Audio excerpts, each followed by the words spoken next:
Yo, what's going on, everybody? It's your boy, Mr. DDG94 here with another My Team gameplay. And I just want to show you guys my roster real quick. I did get some more players. Been opening up a lot of them season update packs. Got a Paul George, a Michael Kidd, Gilchrist. Not Michael Gilchrist, but Michael Carter Williams. Yeah. So let's get into this game. Okay. Real roster looking a little. His roster not looking good, man. You know, you got a Kenny Smith in there, you got a Danny Ainge, you got a Kenny Smith. You ain't got no other players, bro. All right, let me make some adjustments. Make some adjustments real quick. Let me limit his perimeter shots. And, let's just yeah. Okay. Starting the game. But man, I don't really feel like talking about this game. Let me talk about these finals, man. Spurs up 3-1 right now. The Heat.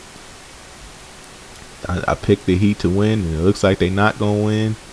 It looks like, you know, their reign is coming to an end here. You know, the wheels are starting to slow down. The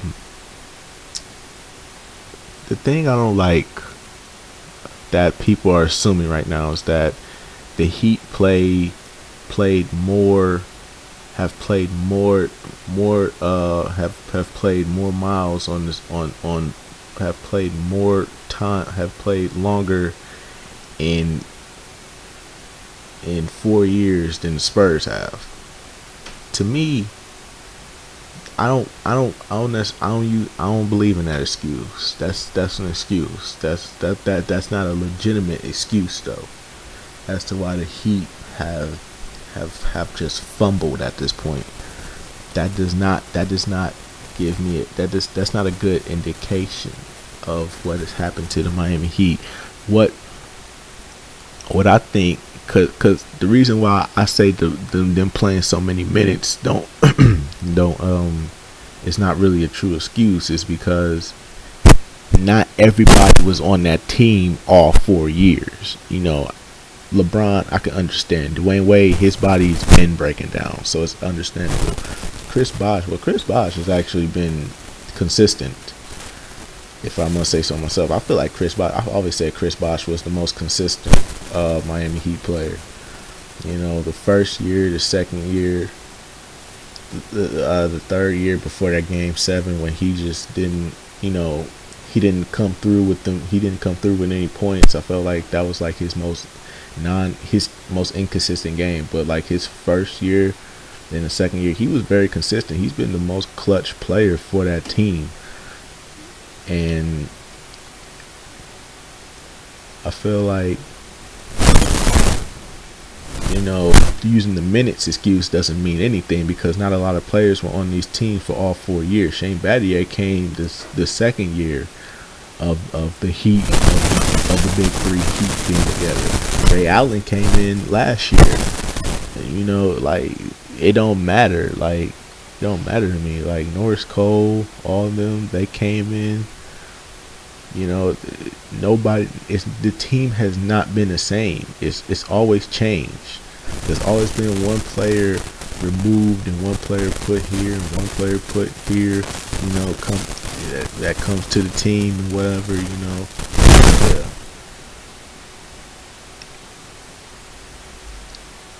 That's just how I feel. The minutes excuse that minutes thing is not a legitimate excuse. The minute thing it's just ESPN trying to I guess ESPN just trying to help the Heat out, trying to give them excuses. There is no excuses for this.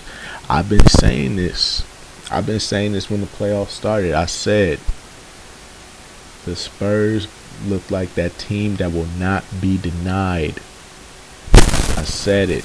And when they beat Oklahoma City, the pick I chose before the NBA finals before the NBA playoffs even started, I said I was going with OKC. OKC got eliminated, and OKC was dominating the Spurs for I don't know how many. It was dominating them for I don't know how many games, but they were dominating them. And they get to the playoffs, and it's like, you know, Serge Ibaka thing I didn't really care for because they came to life. I mean, yeah, they came to life when they came back, but that didn't really mean that this was going to change that this was going to actually, you know, help them win the series, because it didn't. Like,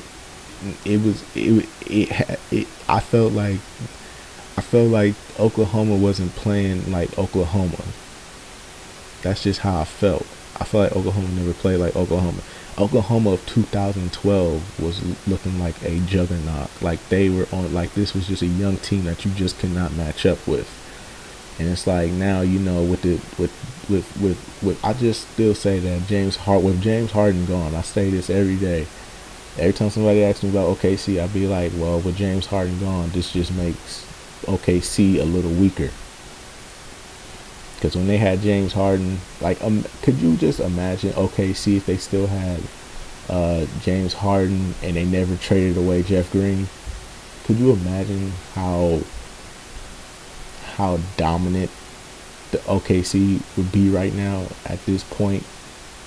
That team would be so beastie right now if they still kept James Harden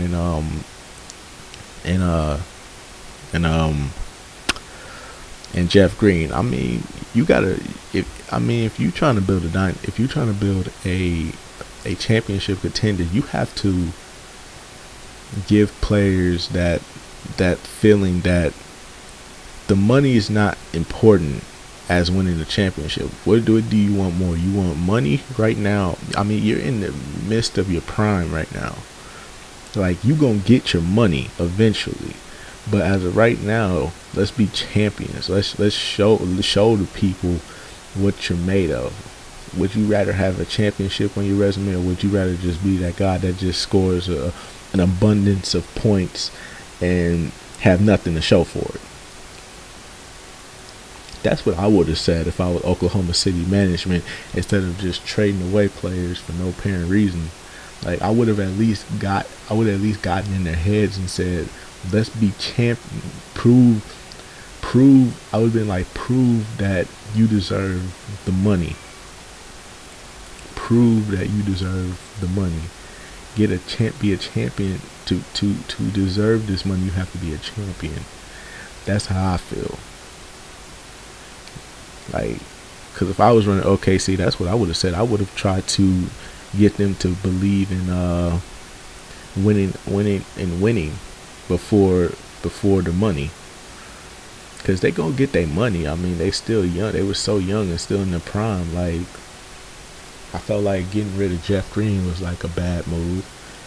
Then, you know, you trade away James Harden, and then you trade. I still to this day, I still say that they traded away James Harden for absolutely nothing, because even though they got Jeremy Lamb, he's no James Harden. Let's just make that pretty clear. He's no James Harden. You know, Jeff Green, who knows what would have happened if they kept Jeff Green. I felt like OKC could have traded up some draft picks. You know, they could have traded up and got some real good draft picks. Because the one thing I will say about OKC, they do a good job with drafting. They do a really good job.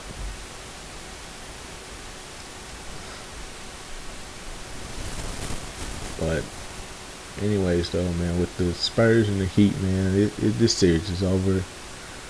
I did pick the Heat, but like I said, I was with OKC all the way, so I really didn't care who was going to win this series. And it feels like it was just meant to be for the Spurs. So If that's how it is, then that's how it is. If it's meant to be for the Spurs, it's meant to be for the Spurs. But with the Heat, I don't know what happened to them or whatever. I just believe that I believe that they were preparing for the Indiana Pacers this whole entire year. This whole entire year, I felt like they were preparing for the Indiana Pacers. They weren't preparing for Spurs. They weren't preparing for OKC. They weren't preparing for Clippers. They weren't preparing for any of the Western Conference teams. I feel like they were just preparing to take on the Pacers. That's how I felt. I felt like they did all this hard work just to beat the Pacers. So you just did all this just to beat a team, just to make it back to the finals, not thinking that you may end up facing the Spurs again. Because, I mean, the Spurs are back to correct the wrong. And to be honest, this is actually the first time that the Spurs have been in the finals consistently. If you think about it, they've never been in the finals back to back.